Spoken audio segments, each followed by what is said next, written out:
Hello and welcome back. I'm Justin Briley. This is Unbelievable, the show that brings you conversations that matter.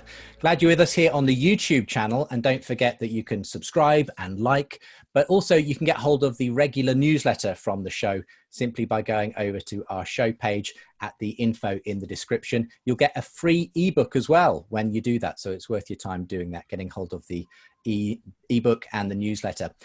Today on the show, we're talking about whiteness, racism, and Black Lives Matter. How should Christians respond? The world, of course, has been awoken to the realities of racism again following the death of George Floyd a couple of months ago and the subsequent Black Lives Matter protests that have taken place all over the world. Today, we're going to be exploring how those issues are playing out, particularly in the USA, and we'll be hearing from two African-American Christian voices during the show with their own perspectives on the issues. Dr. Drew Hart is a theology professor and church anti-racism leader. His book, Who Will Be a Witness, is a call for the church to disentangle itself from religious nationalism and white supremacy and to organize for justice and deliverance. Dr. George Yancey is a professor of sociology at Baylor University. He frequently writes on issues around racial diversity and anti-Christian hostility. And his books include Beyond Racial Gridlock, and he's recently been publishing some blogs that are critical of some popular anti-racism thinkers. So looking forward to laying out the issues around racism, the gospel, in this extraordinary moment in our history. Let me start by introducing you both, as you're both new to the show. Drew, first of all, tell us a little bit about yourself, your role as a theologian and an anti-racism leader. What does that look like on a day-to-day basis? Yeah, that means a lot of different things, I guess, depending on what space I'm in. Obviously, I think when I'm in the classroom, it looks like me thinking theologically with students, in conversation with students around just how white supremacy emerged out of a Christian society, Christian civilization in the West on the heels of colonialism, and thinking through the ways that has entangled and mangled the witness of the church, and thinking about the various traditions that have been born on the underside of that maybe help us get glimpses at how to break the cycle and break free from some of that. And so that's some of the work that I do, but I also work directly with churches and engaging them, again, thinking about Christian discipleship, right? Like at the heart of the New Testament in so many different ways, right? Follow me, walk in the way of Jesus, imitate me as imitate Christ, participate in the way of Christ. All these different, all calls us to be followers of Jesus at the end of the day. And so I help churches also think about this call to follow Jesus and how that relates to then the challenges of racism and racial hierarchy in our society. And so, you know, even a simple way of getting at it, like thinking about the passage, what is it, Matthew 20 to 28, where the Zebedee boys come wanting to see, you know, who's going to be the greatest. Mama Zebedee, right, brings them to Jesus. And Jesus huddles them together and says, you know, the Gentiles lord it over you, but not so among you, right? And what's really fascinating about what Jesus does is he names the power dynamics at play in the broader society, but he also cuts that off as an option, right? Dominating hierarchy, those kind of practices are incompatible with the way of Jesus. And so thinking through, again, just how the teachings of Jesus, while white supremacy as we know today did not exist during that time, those elements of human society are things that are patterned in our lives that have always existed in some form that are applicable to the challenges that we face today. And so walking folks through that kind of stuff. Fantastic. Great to have you on the show today. Thanks, Drew. George, tell us a little bit about yourself and how you've approached race in your writing and as a sociologist. Yeah, you know, my journey through race has been kind of interesting. I actually didn't study it in grad school. I was more interested in epistemology. But then I had experiences in grad school that made me more connected. You know, there's a theory about racial identity, how it develops, and I can see myself in that theory on how it develops. So I started studying. I always wanted to study it, though, trying to find answers, not just to document the problems. And the problems are there, and I'm not, you know, mitigating or dismissing those who document problems, but I also want to find answers. And as a Christian, I always felt that the answers would be found within Christian theological framework. Even though I'm not a theologian, that something about my Christian beliefs would inform me. And I feel that it has. My Christian beliefs have informed me in ways that that I would not have been informed otherwise. And one of the things that I came to the conclusion on an issue like this is, if I look like the rest of the world, then what good is my Christian faith?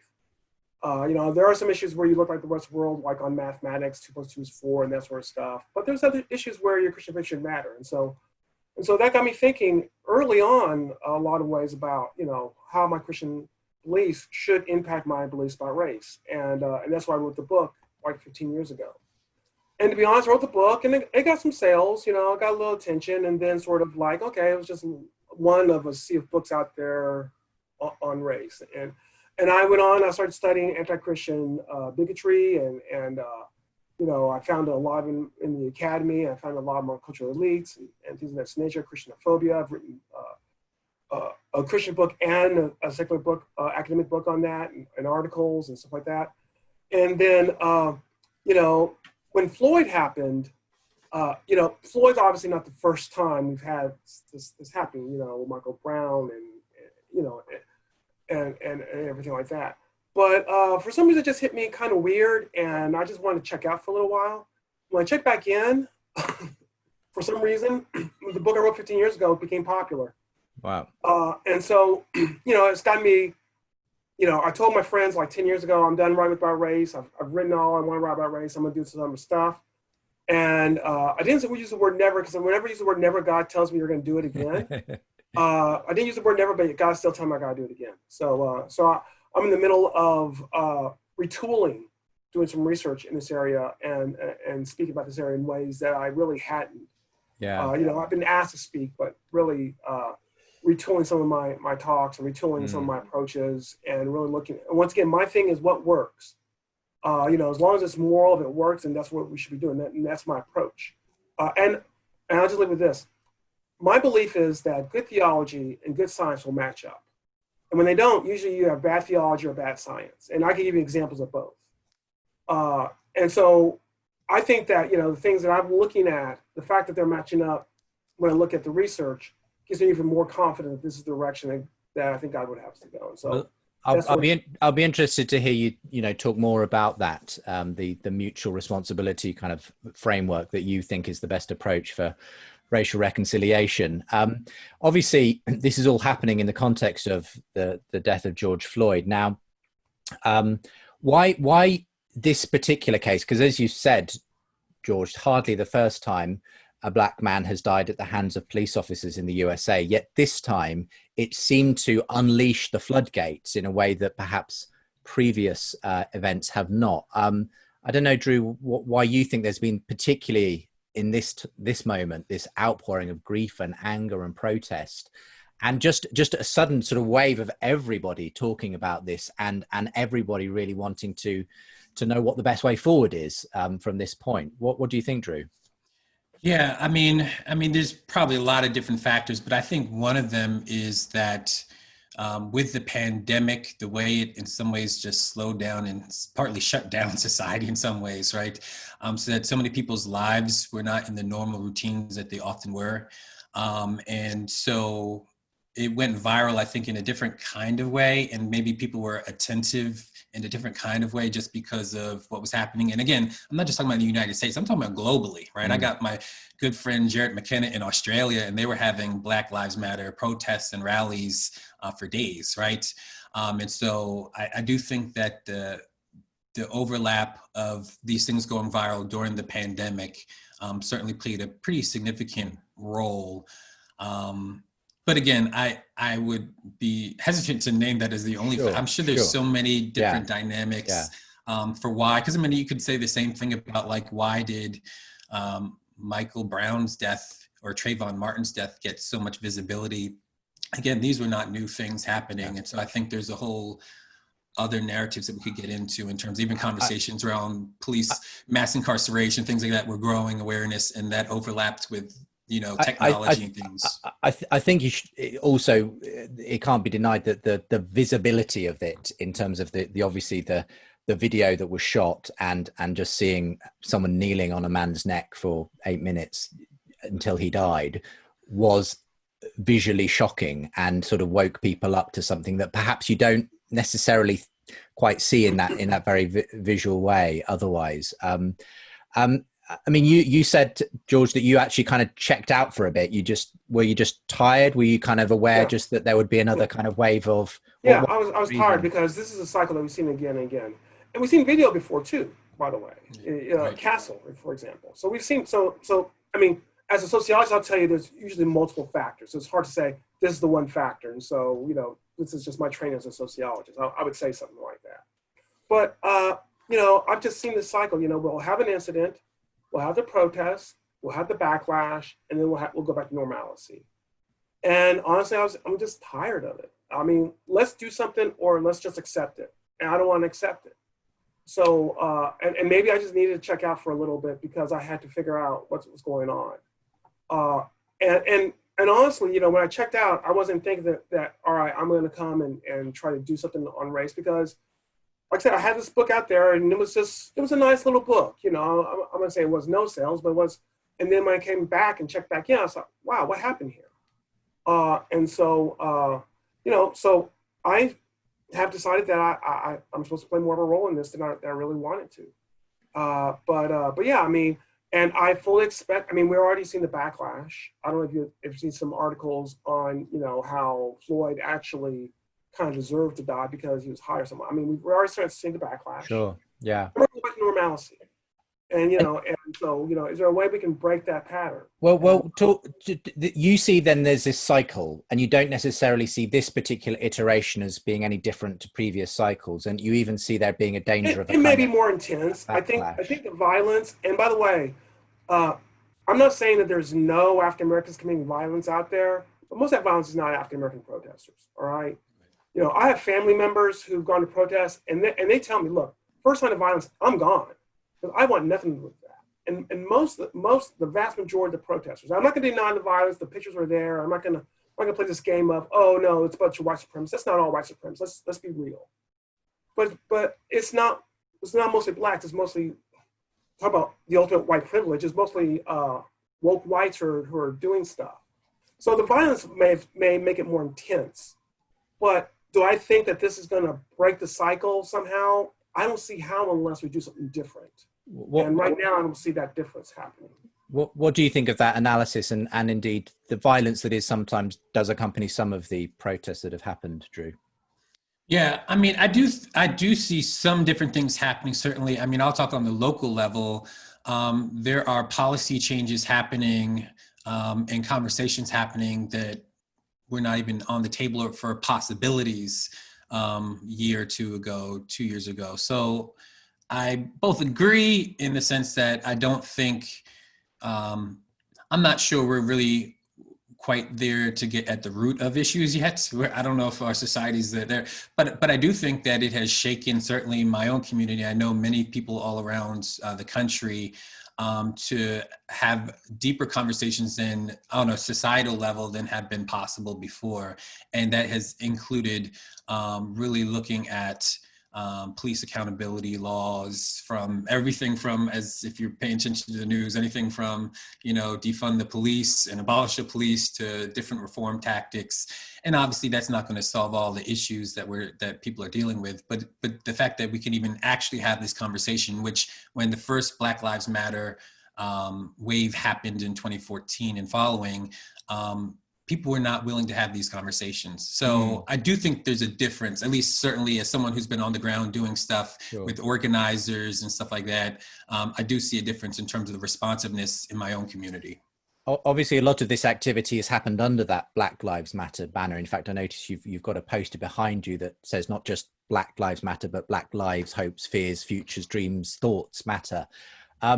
But of course, the organization itself has created some controversy as well. Now, I don't imagine that many of the people marching under that slogan, Black Lives Matter, which, I can hardly imagine many people disagree with that sentiment, necessarily know everything that the organization stands for. And I have heard Christians who are uncomfortable with their adoption of some aspects of what's sometimes called critical race theory, or indeed some of their statements around standing against the nuclear family and being very pro-LGBT and so on. Now, I just wonder what's your feeling? Maybe we'll start with you, George, on the Black Lives Matter as an organization versus the rallying slogan that people are rallying under.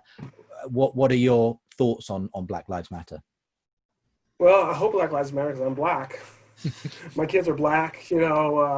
Obviously, it's tapping into the mistreatment of African Americans throughout our history and the institutional racism that still exists today, and that.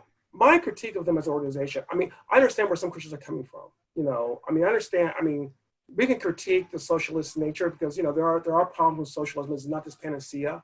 We could critique some of their approaches towards the family. I think those are all fair. That's not where I go. Where I go is, and my issue with them is much more that I think they're an approach that is not sustainable and not ultimately going to be effective. Because, and by the way, I've gone to their website, I've listened, I've paid attention. So this is not someone who's just, I heard Black Lives Matter, heard about them, and, No, this is actually, out of their own words and their approaches. There's a desire among Black Lives Matter to shut down speech that they disagree with. And that's just reality. And I heard one of the critiques people, when you give this critique, is that, well, we're not trying to shut it down. We're just trying to say, don't solve all the problems. We're concentrating on this one problem. The problem with that is you see them shutting down speech of people who are talking about other things. For example, the most famous case is the Bernie Sanders rally 4 years ago. When Bernie Sanders was there, the analogy they give is, we want to talk about cancer right now. Well, Bernie Sanders was trying to talk about everything, all the illnesses, and they say, no, you got to talk about cancer. And, we could say that was an offshoot of it, but you can really see it if you go to their website and read it critically. And that is problematic because that's one of the reasons why we get I'm not blaming them entirely for the backlash, but that helps to engender the backlash, and it helps to create the misunderstandings, helps us to return to normalcy. And so my critique is not necessarily on these issues per se, although, I think there's a valid critique. My critique is on their methodology, which I think is not going to get us where we want to go. What's your thoughts, Drew, on Black Lives Matter? Yeah, as far as the organization, I would say, one of the first things I usually do when I'm having a conversation with Christians around the organization is, aside from separating that the movements, right, has in some ways had nothing to do with the organization. Like, I've done lots of Black Lives Matter rallies. I've spoken at some locally, and trust me, I take no orders from the organization, right? However, I do think that the first thing for me is, what can we learn? What are some of the concerns, right? And so one of the concerns that I hear from them is that not all Black lives are actually mattering. I think that's really important for them. I don't always actually agree how they frame it per se, because I think sometimes, like for example, I look at their website and I don't see any mention of Black men, who are actually literally the majority of people who are killed in the Black community from police violence. That said, that doesn't mean that we should dismiss and ignore the concern that every person, it doesn't matter what any given church believes as it relates to sexuality. The fact of the matter is that everybody's made in the image of God. And how do we make sure that we affirm the value and the dignity of life in each and every person? And I think that that's one of the things I take away that we need to take very seriously. And that includes not just people who have their act together, but maybe folks who are doing wrong and still are killed by police in ways that they shouldn't have been, that's still wrong, right? I think that those are some of the concerns that I learned from the organization that they've really pushed. But yeah, and also, I know some people, you mentioned like the nuclear family, but I think we've misunderstood, like their concern isn't necessarily to get rid of families, but it's how do we have a more village approach rather than just the autonomous family, right, from the economic sense. And so I think that some more curiosity, at least hear and listen, be good listeners, I think is really important for me. Even as, again, I have differences in terms of how they approach things, and certainly their language is not going to sound like my language.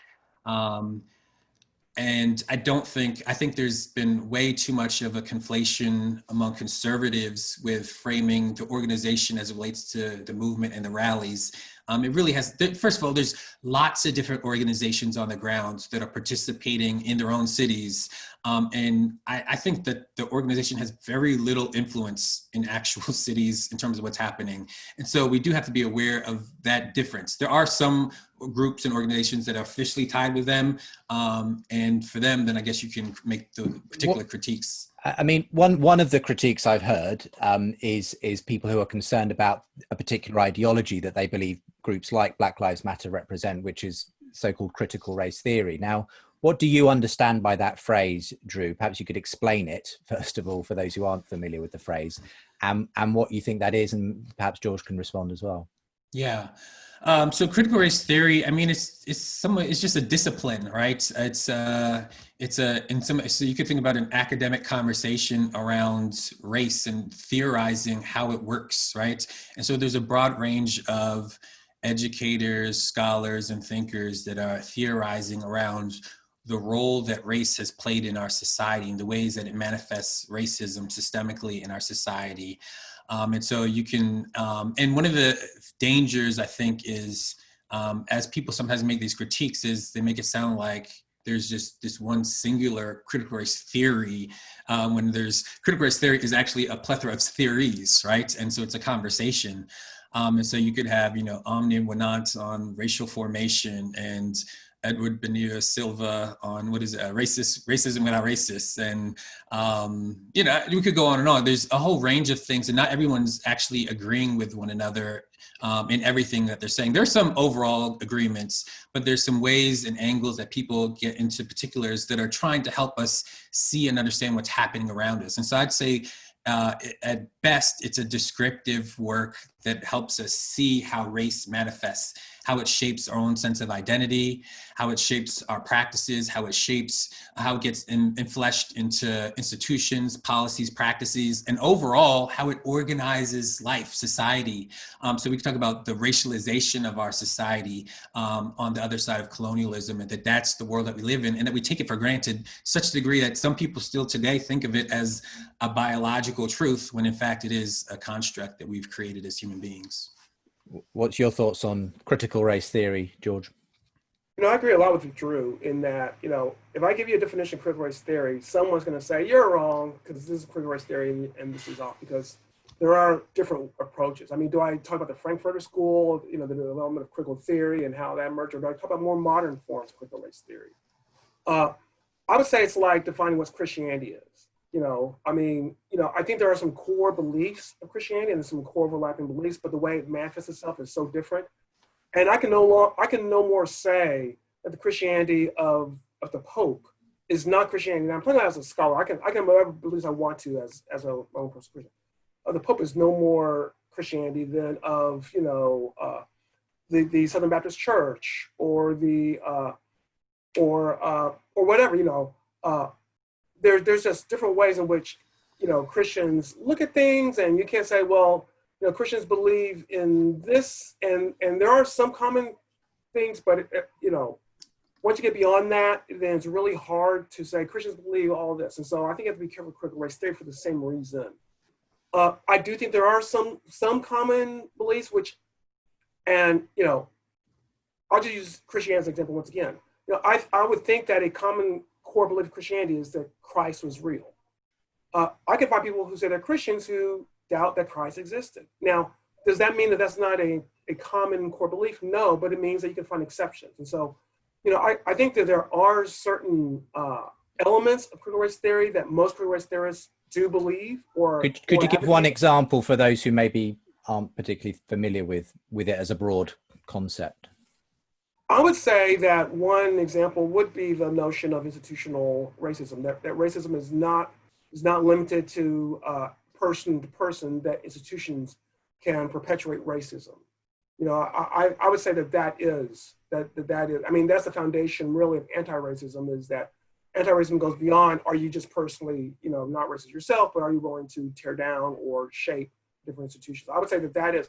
Now, once again, you got me on tape now, so someone's going to come by and say, oh, I'm a critical race theorist, and I don't believe that. That's fine, but I think that is a common idea. That's fair. Yeah. Yeah.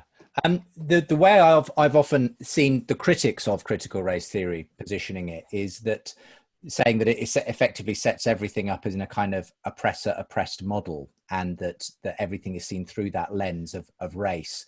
And I don't know whether you would agree with that or not, whether you think that's an unfair characterization of what critical race theory is about. Drew? I need to talk to the theorists on that. I mean, I think some theorists, I think that's a very valid critique for approaches of some critical race theorists. There are other critical race theorists, though, who touch on intersectionality more, and thus they wouldn't see everything through race. The oppressor, I think to varying degrees that's a fair critique.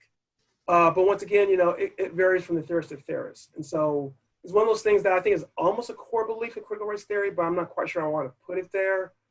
But to the degree that you see that as a critique, I think that is something that could be mentioned. Yeah.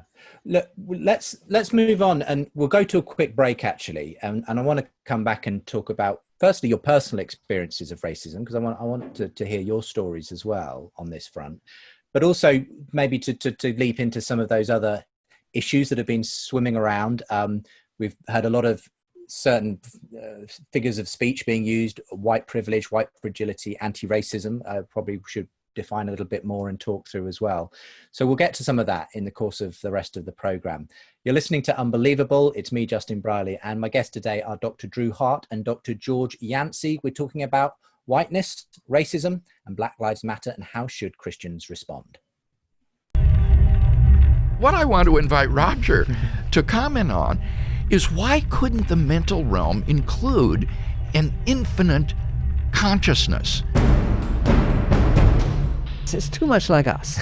It's too much like putting it like the Greek views of the gods in some sense. They were too much like us. They were finite and contingent. Here we're talking about a metaphysically necessary source. I admire this noble aspiration to find the highest possible ideal. It's almost as if you're proposing a new religion to meet this new challenge. It's not a new religion. Yes. What it is something that sits in the same place. It addresses some of the same needs, but it is not founded on the same principle. If the New Testament says that Jesus did X, Y, and Z, did he do it or not? I don't think it's a story that's made by committee. Am I going to have a later literary genius who comes up with a great story like this? Or am I going to say, no, Jesus is the genius, and somehow that story has basically been preserved?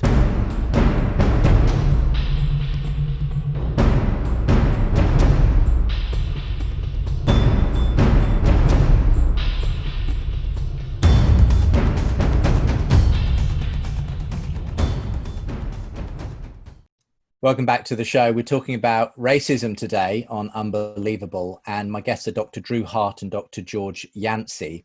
I wanted to get some personal stories before we go back to talking about some of these specific issues that have been swimming around in culture recently. Tell me, Drew, what sort of experience have you had in your part of the country, in your part of the USA specifically, in terms of racism? Is it something you would say has been a fairly frequent issue in your life? Has it got any better over the years, any worse? Give us a sense of what it looks like for you.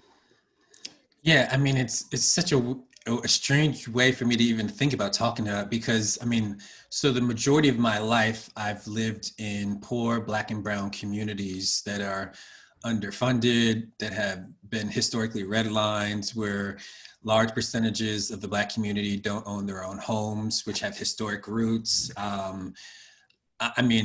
It's hard to even think, like my life in some ways, if you chronicle it carefully enough, the whole story has racial character to it, right? Even in ways that, even when I'm not necessarily thinking about it, I do think it's just, it's so deeply shaped my life, my lived experiences, and certainly for my family members in significant ways. But specifically, I can remember early stories of being called the N-word and stuff like that. Honestly, though, those are the least of my worries, honestly, when I think about my life. Those are not the most significant things. I could tell stories of getting pulled over. I've been pulled over for a routine traffic stop and had police with their guns out pointing at me. This is while I'm a fresh out of college as a undergrad in biblical studies, who's now a pastor in youth ministries, working at an after school, also doing part-time after school program work, right? Like literally. And I get guns pointed at me for a routine traffic stop at night in the city. And so, you know, those kind of experiences, which are, that was around the same time that Sean Bell was killed. And I just remember just feeling like, you know, when you hear about a young Black man getting shot up 40, 50 times in his car, you realize just how any wrong movement can go really badly if you're not careful, especially at night, right? People are not asking me about my profession or my degrees in those moments. They see a young Black man who's probably had a hoodie on or whatever at that time in the city. And so, yeah. But some of the more serious stuff has actually happened to like family members, like my older brother. This was actually between my junior and senior year of college. I was off frolicking around like a careless college student, and my older brother got pulled over. Well, the cop went by a few times, stopped, and picked him up because he fit the description of a Black male with a black t-shirt and blue jeans. That was the only description: Black male, black t-shirt, blue jeans, no height, no anything else. And they arrested him on those basis. And he spent a couple of months locked up pre-trial before he was getting released. And so, you know, that was traumatizing for me, because my older brother is the one who like I shared rooms with growing up, my height, my size. People called us twins growing up. And so I just both angry about what happened to him, but also internalize how easily that could happen to me as well. I could talk, I got all my family members have stories. I've seen neighbors getting physically brutalized by police right before my eyes. I could go on and on and on. Yeah. So for you, it's that combination of obviously explicit elements of racism, but also that general undercurrent of what you would broadly term, I suppose, sort of institutional forms of racism, which frame the kind of life that people of color often live in the United States, in communities. And so certainly in the Northeast, in the cities in the Northeast. I mean, those are just common stories. Those are not unique to me at all. George, what about you? I'd be interested in hearing if you have had similar experiences, whether a lot of that rings bells for you. Yeah, I've had the driving while Black thing happen to me as well. Not guns pulled, but it was a situation where when I went back and thought about it, I was like, well, why did you pull me over? You know, I was delivering papers and that sort of thing. I guess they thought I was ripping off something. I also had the experience, and Drew didn't mention this, maybe he has it, but hearing car doors lock. You know, just driving by, you know, just walking through the parking lot here, and I used to ask my white students, my white male students, because I was told, well, it's because you're a man. And so I asked my white male students, you ever hear they never did. They never heard of car door. That's so interesting, right? I don't anymore, because I think they look at me and say, this old Black guy, he's no problem. So, you know. But, you know, when I was young and I looked good and everything like that, then yeah, you know, But probably the biggest issue, and really the one that I would say, you know, had made me more racialized, because really I was not heavily racialized, even though I heard the N-word when I was a kid and ran into some racism when I was a kid. I always was able to say, well, you know, those people are just stupid and ignorant, and I'm going to make something of myself, so forget them. So you know, that was the way I dealt with it, you know. But the thing that probably racialized me, that made me more aware of my Blackness and wanting to really deal with this, was when I was dating this young lady, and you know, I'm older than Drew, so I go back further, and you know, interracial dating when I was very young and dating was not acceptable. It was not acceptable to, and I was a Christian, and she's a Christian, and you know, and my Christian friends were telling me this is not good. She had a non-Christian mother who eventually broke us up, and you know, and the lack of support I got from my Christian friends really, you know, it been one thing. You know, I wonder if, you know, if they had supported me, even though her non-Christian mother broke us up, I could have said, well, my Christian church was there with me, even though this heathen did this to me. But I couldn't say that because with some exceptions, they weren't there for me. Right. That just sort of, you know, this is happening in grad school, and this is just like, whoa, I can do nothing about this. She will not even meet with me because my skin is black. And do you find that generally the church hasn't been in any way better than the culture in that sense at doing racial I know they haven't. reconciliation well? Yeah. Well, all right. 2 questions. All right. When it comes to interracial dating, I know the church has not been any better. In fact, and I've evidence it's actually been worse. That they actually have been less supportive. Now, my evidence is about 10, 15 years old, so maybe it's changed by then, and I'm open to that critique, and that's fine. But my belief is the church has been worse on interracial romantic issues than the rest of the world. When it comes to racial reconciliation, my critique is the church is no better, because everything I hear from the church, I can hear outside there. And so what I want to find is something that is better than because what's happening outside the church is not working. So we better figure out something else. What's your feeling on that, Drew? Do you think that the church is just mimicking the culture? Is it doing anything better or worse even than when it comes to racial reconciliation? Well, I think for me, the biggest issue, I think, for the church is that we've never owned the fact that we were the start of like white supremacy. When you really understand, I mean, race, like people make arguments about, did racism exist prior to colonialism? Was there proto-racism? We could get into all the nuances of that, but there's certainly in no question a modern form of racism in which we call white supremacy that literally birthed out of colonialism, right? Out of the conquest, enslavement, and the justification of that work is what birthed modern racism. And you look at early ways that people talk about like what it meant to be white, they meant Christian, right? It was a theological distortion. White supremacy was a theological distortion in the church. I mean, papal bulls that were written to condone slavery and conquest and plundering.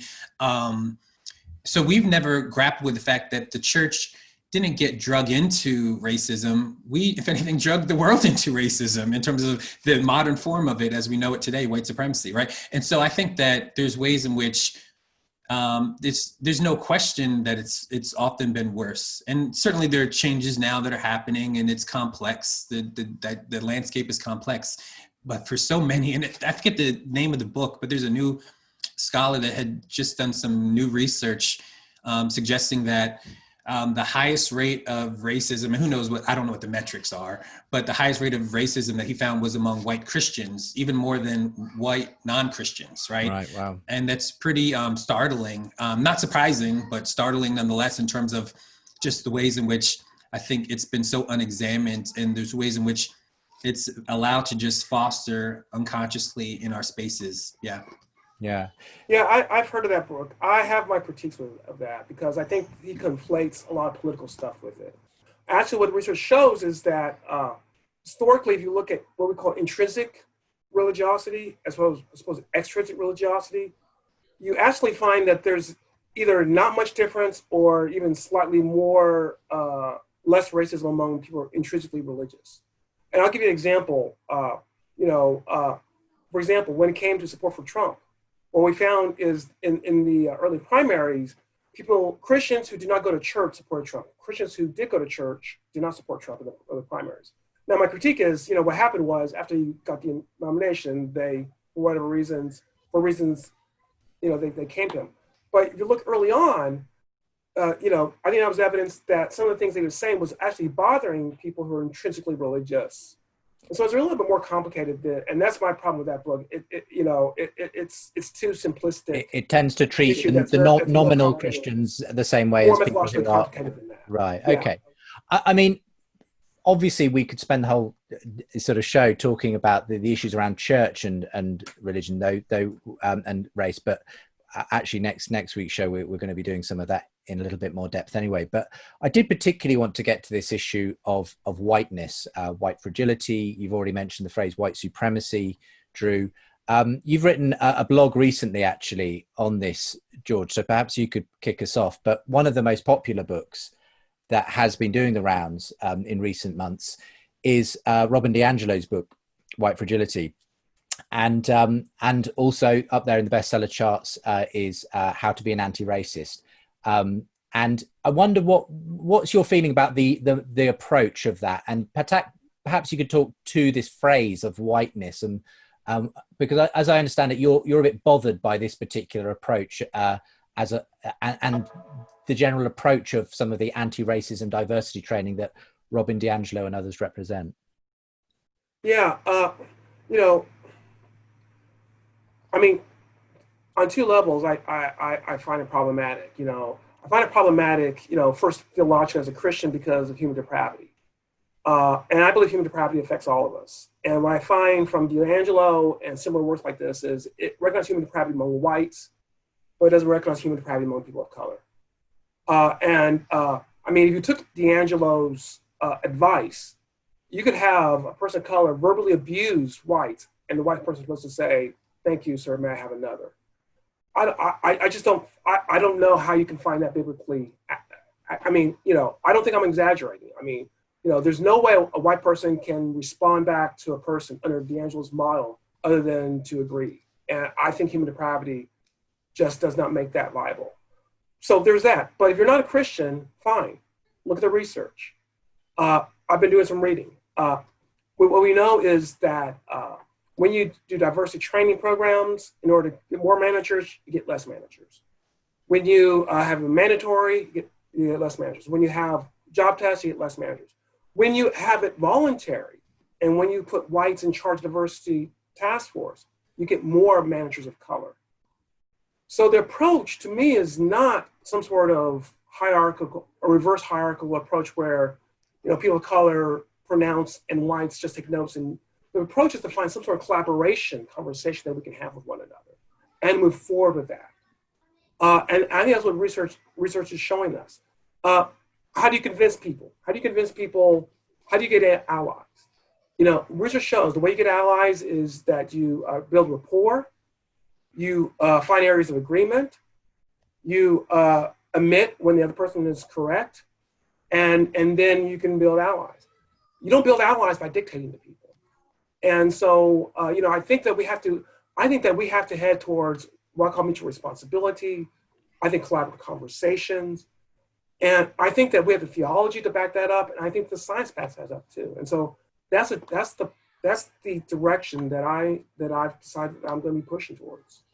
So I think George's perspective there, Drew, is that he's worried that actually the tone currently of some of those writers and the forms of these diversity trainings is kind of in one direction, and therefore potentially breeds more divisiveness rather than helping to solve issues. What's your feeling on that? Yeah, I mean, I think there's a need to read widely. I think it's very dangerous when we just take one person and make them the go-to person on race and racism. I actually think it's there's different kind of challenges that I think both DiAngelo and Kendi presents, but in some ways it's precisely, especially on George's point, where dialoguing with Kendi actually helps he is a correction to some of DiAngelo's work on the front that the problem in which, all Black people must be listened to and all white people must submit themselves to Black people. That's not how Kendi frames it. In fact, he argues, he goes against some, we could say, sacred cows for racist dialogue, anti-racist dialogue, in terms of naming that anybody can be racist and anybody can be anti-racist, and it's not a description of one's being, but anti-racism is about practices and what you do at any moment. So you can go back and forth, and so in that sense, he turns the focus away from, is it the white person or the Black person saying it, to what kind of ideologies are we talking about? So what's coming out? What practices are we doing? Are we dismantling? And so it recognizes that anybody can facilitate and perpetuate racism, and anybody can be dismantling it. And I know personally in my own life, there's no question that there's some folks who are white that I would certainly trust way more in terms of just having integrity and describing what's happening around us in terms of race than certain Black folks. And there's certain folks that can abuse, the position. And at the same time, I also understand why DiAngelo does what she does, right? There's limits to it when you actually flesh it all out, but I know why she does it. She wants to get white folks listening and receiving stories, because oftentimes they're in positions where they don't have to, right? And so I think that's the rationale. I don't necessarily agree with, like, I think that you take that path all the way, you're going to have problems. I think if you take DiAngelo, just at best is just to reorient someone's disposition so that they can hear. But I think if you actually trusted her all the way, it would be problematic.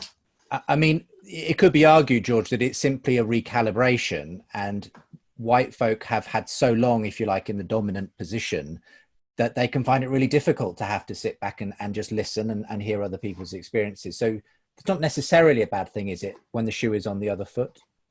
Look, let me just say, you know, and I've read Kendi too, and I have my critiques of him, which I won't go into right now.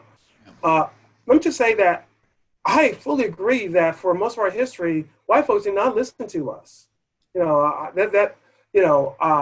and you know, the analogy I would like to say is, you know, it's like we've been abused, and we're the abused spouse. And after, you know, centuries of abuse, you know, it's our time to be listened to. And so to that degree, you know, yeah. But of course, you can, you know, as I think Drew has said, you know, you can take it too far, because abused people, you know, we know abused kids can grow up to become abusers themselves. So we're not more moral because we've been abused. You know, that doesn't make us moral. And so to that degree, it's a correction. And if she had, you know, if she had placed limits on this, I think it'd been more palatable. She said, yes, listen, however, you know, here's some things that could be abusive, and, you know, you're not obligated, you know, and we can think about what that might be. That would have been more palatable. The open-ended of it, I think, is problematic. Now, I think that, you know, that there are certain, once again, you know, it gets back to, there's nothing I can say where every single anti-racism person is going to say, yeah, that's right. I think there are certain tendencies among anti-racism that I probably critique. So I think, you know, I just use that because that was the book at the time. You know, if you're number one on Amazon, you're at the top, you got to take all the fire. You know, give my book to number one, and then I'll take the fire. But you'll take all the criticism when you're top of it. But I could probably take other books, and I could probably critique them as well. You know, I mean, so what? Can I just say something real quick on that? Just ahead, which I think is why I do. I just want to reiterate what I said earlier, that the danger of just upholding like one or two people as like the voice, right? I think it's a really, and how can we open up a broader, because there are critiques that are built into other people, but when that becomes just the dominant model that everyone's operating out of, and they don't even recognize that there's other conversations happening, I think that that's some of the danger. So for me, like, I don't necessarily care that people read DiAngelo if DiAngelo was also going to be read with other folks that will critique that and give some other perspective, right? I think that for me is pretty important. Hey, Drew, let me toss this at you. Why do you think DiAngelo, I mean, you know, why do you think DiAngelo is the one's number one? I mean, let's think about this. She's a white woman. Right. And so who buys books? Who has the resources to buy books? You know, I think that's almost, I mean, I kind of nudged a little bit in one of my things, you know, how ironic it was that I, a black man, was critiquing a white woman, who was the number one. You know, I don't think we should let that go either. And I don't want to come off like she shouldn't be a number one because she's a white woman, because that kind of is antithetical to part of who I am. But I can't not notice that as well. Questions. I mean, have you thought about that as well? Yeah, I mean, there's no question that her book, I mean, it's, again, there's both, like, I was interested, when I read the book, I was surprised that she actually names some of the dangerous dynamics that white women engage in that can deter conversations on one hand.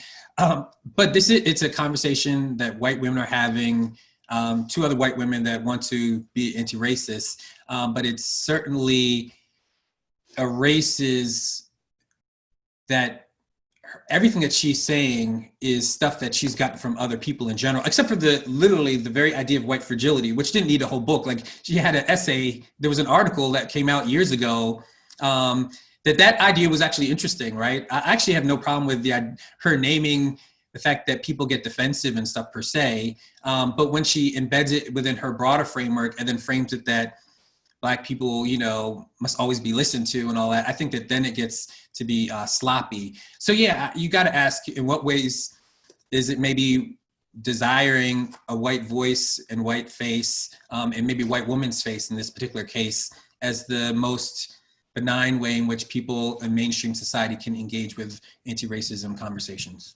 You know, as a social scientist, one of my problems with white fragility was it was just not operationalized in a way that, I mean, almost everything becomes white fragility. I agree that there is, you know, there is a, shall we say, defensiveness sometimes. And I run into this when I'm trying to point out, look, you know, this is an issue. This is what the president said, you know, and there's this automatic, you know, and she had operationalized that in a way that was more measurable, which was more, you know, all right, this is white fragility, this is not, you know, this may not be great, but this is not white fragility, then that would make me more amenable to it. Yeah. But when it becomes everything, it's like, when it becomes everything, then it becomes nothing.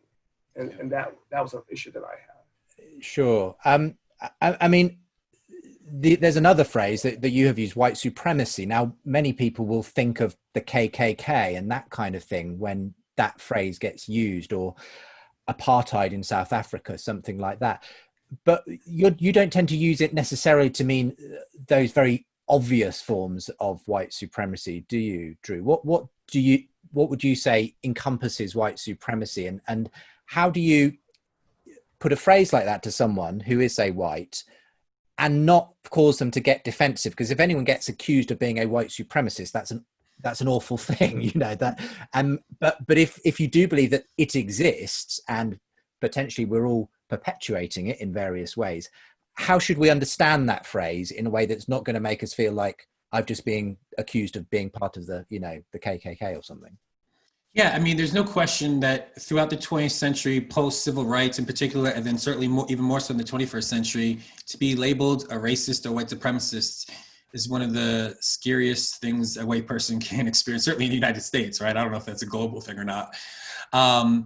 And in some ways, though, that definition it's a mainstream way of defining it, right? So dominant culture defined and described racism in the post-civil rights era as the KKK, the neo-Nazis, the hate groups, and all of that.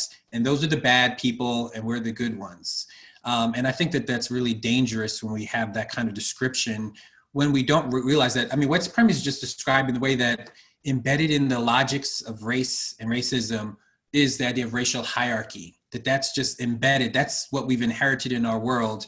And we see it manifested in terms of who has access to resources and institutions, what kind of life experiences people have, the history and the impact of redlining and so forth, right? We could talk that there's a hierarchical nature in which some people are advantaged and other people are disadvantaged. Some people are seen as ugly and other people are seen as beautiful based on this hierarchy of standards, right? Some people are assumed to be criminal or dangerous. Other people are assumed to be innocent, right? There's a hierarchy that is unconscious, that people can think they're just being neutral.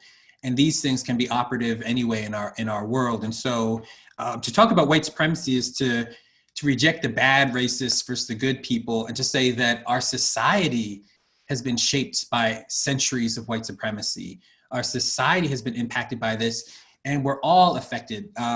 All have sinned and fallen short of the glory of God. And any of us that imagine that have not been impacted at all by the centuries of slavery and Jim Crow and all these other forms that have manifested in our society, we're delusional. And so all of us have to grapple with the ways that we've internalized this. And I include Black people as well. Black people also internalize these things, and we have to grapple and be aware of it. And so we can both see how it manifests in society, but we also have to think about how does it shape how we see others and how others see us. It's a very real thing that we have to kind of grapple with. And I think that aspect is missed sometimes. And I think you agree, George, that there is obviously such a thing as systemic or institutional racism. Oh, yeah. Is white supremacy a term that you would also use in that context? No. So why not? Why not for you? Because I've talked with white people, and it's a conversation ender. If I want to get through to them, then I got to speak in this, you know, I know Drew's married, Justin, you may be married. You know, we learn how to talk to our wives in languages they can hear. And when we don't talk to wives in language they can hear, we find we are on the couch. So, you know, we have to talk to people in a language they can hear. Now, what I use is I talk about a racialized society, which captures all of that. It captures the fact that we have this history of racial abuse. It captures institutional racism. It's Bonini Silva's term. And I talk about racialized society on how our race matters in how we are impacting our relationships, in institutions, in all these sort of things. And that's why I don't, unless I'm talking about the Klan or Christian Identity, which is a white supremacist group, explicitly race hate group, that term, to me, I don't think we can reclaim it. It means what it means. It means it's an overt type of racism. So a racialized society, though, is a way, where I use that and people go, okay, I can see that. And one of the reasons why I also did it, talking to white people, and also when I was a TA, teaching assistant in a sociology class, I remember sitting back while the teacher was talking about racial issues. It was an intro to sociology class. And I remember that she was pushing this narrative on how racist we are, and had pictures of the Klan and stuff like this. I looked around the students, and they forgot that I was a TA because I blended in. I looked younger that time too. And they were just like, eyes were rolling and they were snickering. And I said, if I'm going to ever get through these people, I can't use concepts like this. And so that's what's important to me. I'll care about what works. And to me, this is not a strategy that works. We'll come back to you, Drew, on this. We're going to go to a quick break, and I'd love to just tease this out a bit more. What George obviously feels are some of these conversation stoppers, and we need to find ways of moving it on. And the language obviously we use can be important in that way. We're talking about whiteness, white supremacy, racism, Black Lives Matter. How should Christians respond? My guests today on Unbelievable are Dr. Drew Hart and Dr. George Yancey. You can find links to them both from today's show, and we'll be back with part 3 very shortly. If you listen to Unbelievable with Justin Briley on Premier Christian Radio and enjoy the conversations between Christians and skeptics, then this is the perfect app for you. For the latest updates, podcasts, videos, articles, bonus content and much more, download the Premier Unbelievable app today. Welcome back to the show. This is Justin Briley. Don't forget that if you're enjoying today's show, like and subscribe. And don't forget that we've got a free ebook for anyone who signs up to our Unbelievable newsletter. You can find links from the show description. Do go and check that out. Today on the show, we've been talking about whiteness, racism, Black Lives Matter. How should Christians respond? It's been great to be joined by Dr. Drew Hart. He's a theology professor, church anti-racism leader, and he's got a number of books. Who Will Be a Witness is his latest. You can find out more at drewgihart.com. That's his website. And Dr. George Yancey, professor of sociology at Baylor University, has been our other guest. He's authored many, many books, including one that's recently enjoyed a revival of fortunes, which is Beyond Racial Gridlock. But you can find out more about him at georgeyancey.com. And his Pathos blog is Shattering Paradigms, I think it's called. Is that right, George? You've been blogging some interesting stuff there recently. And one of those blogs has talked directly about this issue we were just discussing, that whether certain use of language and certain forms of the books and such that have been popular from DiAngelo and Kendi and others, whether they're actually helping or hindering, in your view, moving people forward. Now, the critique from George appears to be, Drew, that he sometimes sees some of these terminologies and the ways that this stuff is being put out as increasing defensiveness. There's a backlash that comes. And indeed, he has a real problem with the fact that white supremacy has the connotations of the KKK and everything else, means that inevitably it's going to be a kind of a conversation stopper. Is that a problem for you? Do you think we can sort of use the terminology for different types of, or is it important to use, in a sense, shocking terminology to kind of make the issues kind of more stark, I suppose, is an argument? Yeah, I both partly share some of the concerns of George and also have a slightly different approach as well. I do agree with him in terms of when you're trying to have a meaningful conversation and you're using terms like this. If I just throw out and start having a conversation with someone and I just say white supremacy, they're, number one, not identifying themselves within that term. And if I apply it to them, that's going to be a shutdown conversation and any kind of mutual understanding that we're going to try to achieve at that moment. And so my approach, and even how I wrote my first book, Trouble I've Seen, was not to start with those kind of terms, but to start with other terms that I think skirt around maybe the expectations of the word, the chargedness of it. So instead of saying white supremacy, I'll say racial hierarchy. I also use, as he talked about, racialized society. That's the language I use quite a bit. In some ways, you could say racialized and racists are, sides of the same coin. But people are going to hear something very different because it doesn't have the same connotations. And so I think our words matter and how we communicate them.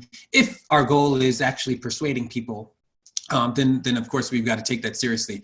However, my concern would be is to leave people in a place where they have an way of thinking about white supremacy that has it just as those are the bad folks and we're the good people. And so eventually, after I've explained racial hierarchy and what that means, what I mean by that in terms of how it fleshes out in concrete ways, then I'm going to say, and the way that people talk about white supremacy, that's what they're talking about, right? So I'm going to try to bridge that gap between some of these more charged words and the ways that I call it going through the back door, right? I like the analogy of breaking through the back door and unlocking all the doors and windows from the inside that create access for something else. And so how do we do that in really intelligent ways and thoughtful ways and persuasive ways, but also that help us see that there is a certain sense of complicity that we all have because we're all participants in society.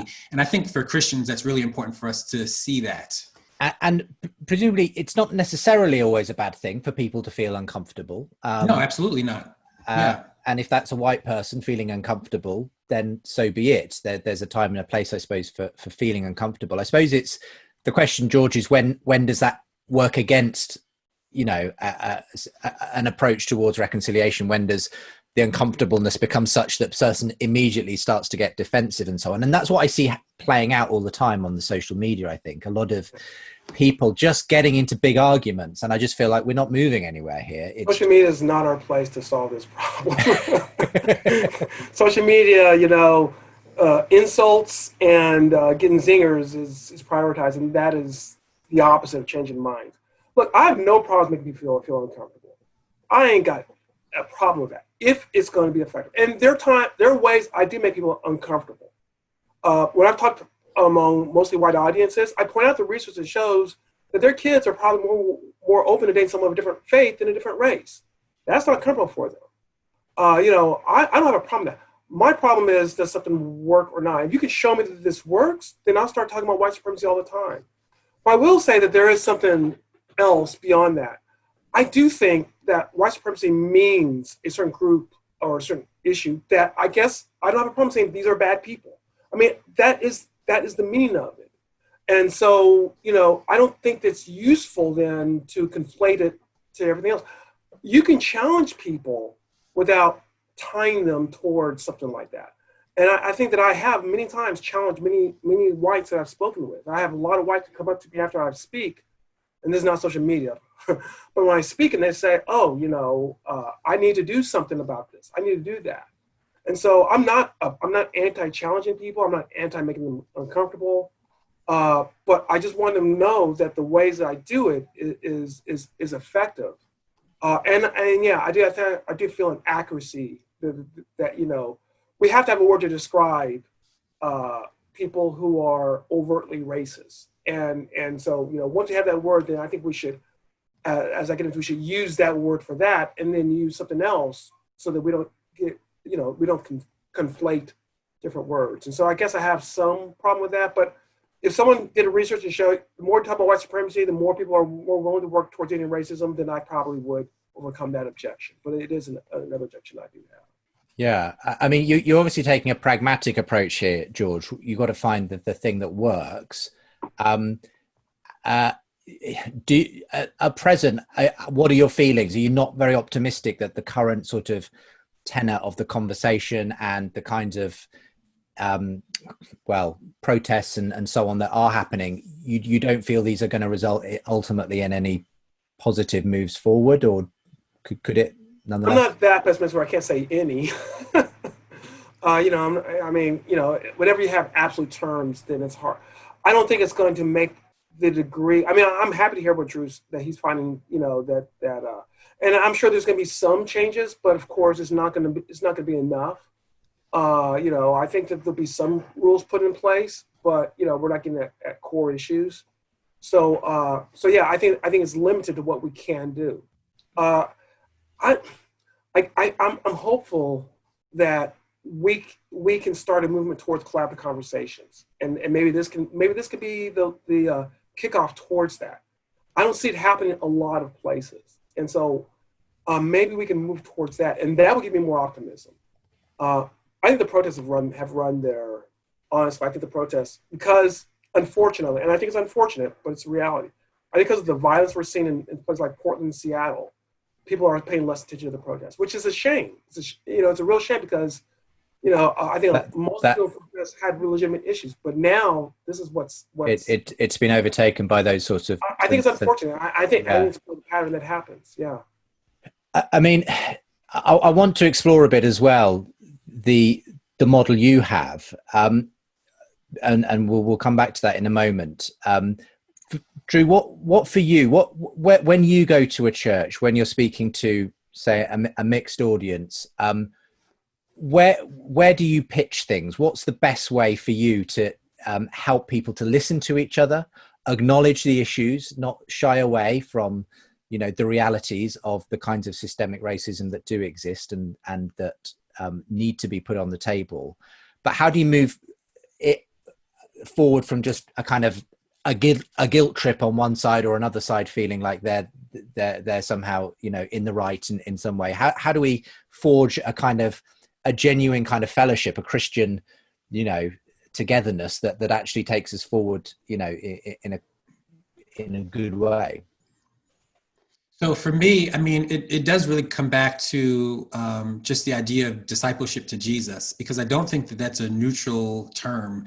That discipleship to Jesus has to be rooted in the actual life and teachings of Jesus, right? Sometimes discipleship is just me small groups or devos or whatever. No. Discipleship to Jesus meant following the way of Jesus. And the way of Jesus has content to it, right?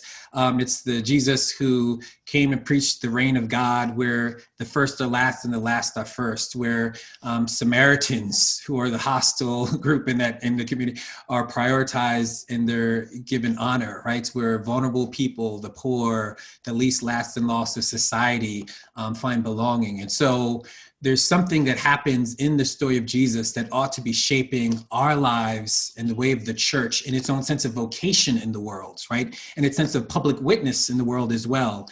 And so in what ways have we failed to be captivated by the life of Jesus, by the good news of Jesus and his coming kingdom?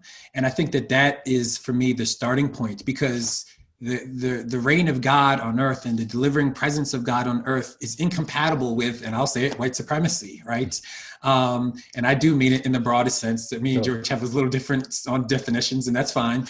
But how it has shaped our world, that those things are incompatible. And once we realize that our churches have been entangled with race and racism for so long, once we can name that, then we can repent of it and we can go the other way. And I feel like when people see it as a matter of faith and a matter of their own discipleship to Jesus, I've actually seen people respond really well to the call to say, what does it mean for us to be in Christ, not in the generic sense, in the abstract sense, but concretely as followers of Jesus, being Jesus shaped in our lives, in the world, and making visible God's reign. What do you find works, George, when you are going to congregations and talking through these issues, and obviously all the research you've done as to what actually, in your view, makes a real difference in terms of people getting on together better and understanding each other better? What I think what works is understanding where people are coming from and trying to speak to them where they are at. Honestly, not looking down upon them, not thinking myself better than they are.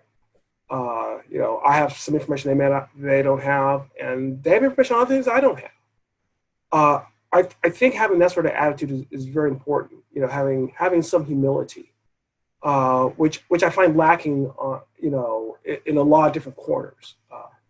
I don't have all the answers. I wish I did, but I don't. God didn't bless me with all the answers. I don't think blessed anyone with all the answers. So I'm trying to, work with you to try to figure it out. I think the church can be the venue where this sort of attitude develops. You know, Drew has laid out a very good case, which I agree with, on how the church has failed historically. There's no doubt about that, you know. But we have to also look at that, you know, the abolition movement really began in the church too. And, you know, the Grimke sisters and you know, Wilberforce. You know, the church can do bad and it can do good. And we can hope that the good eventually overwhelms the bad. And I think in the church, if we really take seriously human depravity and can approach each other with humility, and also try to think what's best for the other person, you know, and that's against our depraved nature, what's best for the other person as well as for ourselves as we try to shape solutions, I think that we could do a seed change. Now, am I optimistic? I don't think it's going to happen overnight. You know, the abolition movement took a long time to happen too. I think that it's something that's going to take time, but that's where I am at with this. That you know, I'll work with anyone, but I'm going to start in the church to try to develop this attitude of looking out for others, of caring and loving for others, and of solving our problems in a way that I think that Christ would have us to solve those problems. I mean, when I look at it, you know, every Christian I meet says, of course, we want to fight against racism, and racism is terrible and it's a scourge. But as soon as you move beyond that to how to do it, and indeed sometimes some of this divisive terminology. I mean, our organization featured on its magazine front cover quite recently just a picture of a black couple holding up the sign that said Black Lives Matter to Jesus. And that was one of the most controversial covers we've ever put out there, because it had lots of people absolutely in favor of that, and lots of people saying, have you guys all turned into a bunch of Marxists and all of this sort of thing.